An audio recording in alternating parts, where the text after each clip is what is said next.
And here we are, Val Williams and myself, going to have about 5 or maybe 8, if Sandra will let us, minutes to 4. I'm going to apologise, I'm losing my voice. For all the people who are ill at the beginning, I'm going to be ill at the end. So thank you all. I just want to remind you, if people didn't get this in their pack, we do have a few more. This is the fast forward issue of Catalogue Journal. And also this feedback form allows us to get more funding, so please do it. But really, I want to thank everybody. It's been the most amazing 3-day event. And I want to say again how important the research workshops were to formalising this event, as well as all the people who've worked on it. And I know travelling's not fashionable right now, but going to meet people face to face and hearing the stories and sharing stories was one of the most important things that's happened to me in the last 3 years. So just to talk about what happened here, I'll talk a little bit about day one, and then Val will continue. Susan set the scene really, really nicely. She introduced lots of important issues for women in photography, but she also talked about using, God, my voice is going, isn't it? Theories of decolonial feminism and how we could engage with these ideas in our practices, and I thought that was really powerful. And the deterritorializing of our thinking and using this to challenge authority. So for me, absolutely vital. And her final statement was, England, open your eyes. And I would like to add, UK, open your eyes. Somebody just now talked about digging deep, and that's really important to visibility. What followed in day one were a series of fascinating papers that, again, really opened our eyes. There were discussions around toxic masculinities and old boys clubs, and most importantly, acts of retrieval.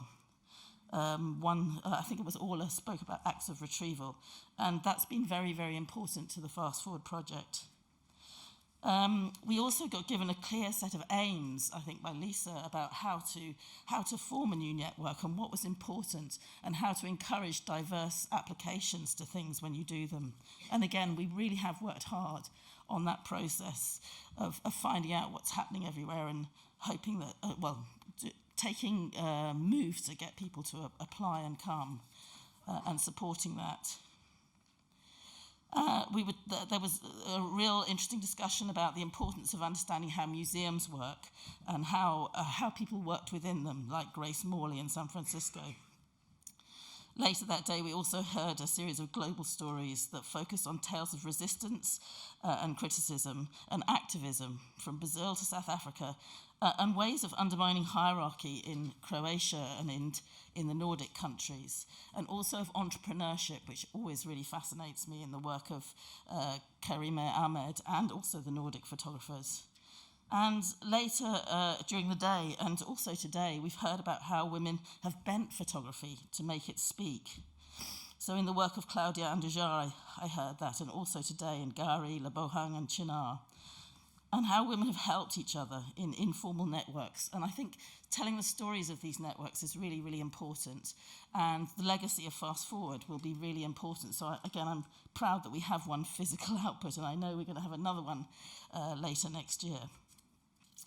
So Fast Forward has been an incredibly valuable network, and it will continue to be so. And I also want to thank the people who have bravely talked about representing themselves in their work, people like Hayley and Rosie and Lebohang again. So thank you, all of you.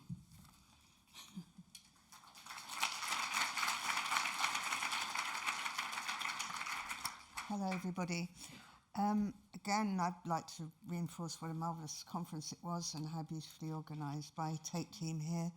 And it was a process of a lot of discussing and conversations about the papers that came in. Lots of things lie behind this conference, and I'm so glad that it was so exciting.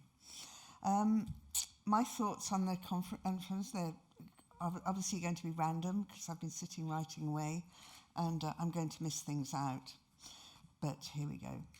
In her timely essay on men explaining things to women, Rebecca Solnit recounts the occasion when, on telling her wealthy male host about her recent book on Edward Muybridge, he proceeded to tell her about a recent and well-reviewed book on Muybridge, which he said she must read.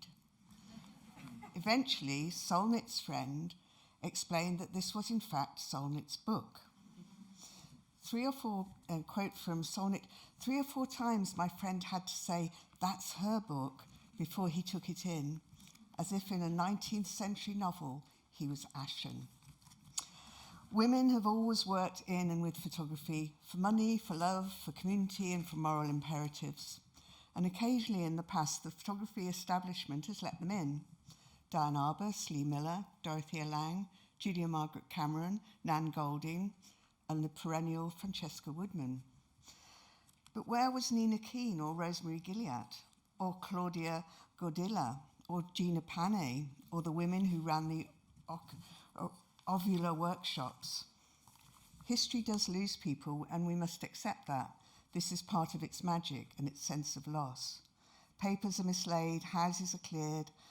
Someone decides that those old boxes just aren't worth keeping anymore.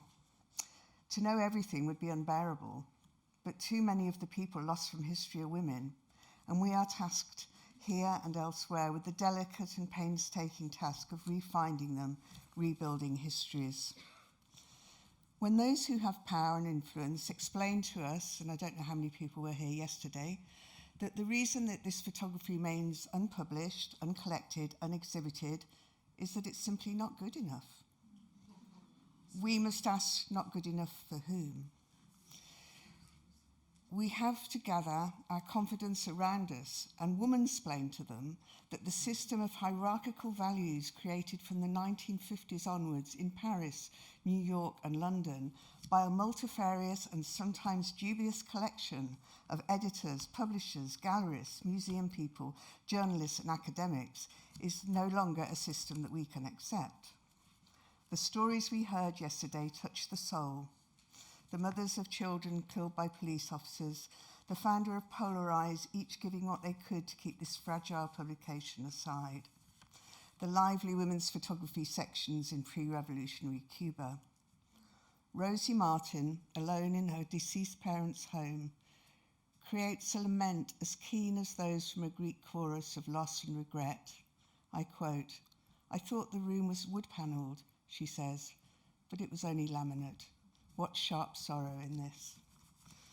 Gauri Gill's persistent and experimental work with rural Rajasthani communities, Maria Gorriera's family of women creating fantastical tableaus on their own outside the establishment altogether. And then Chen Man, whose studio outpaces even the giants of UK studio photography in the 1920s and 30s, Dorothy Wilding, Madame Yvonne, Helen Musprat. These are some of the ways in which women work. Thank you.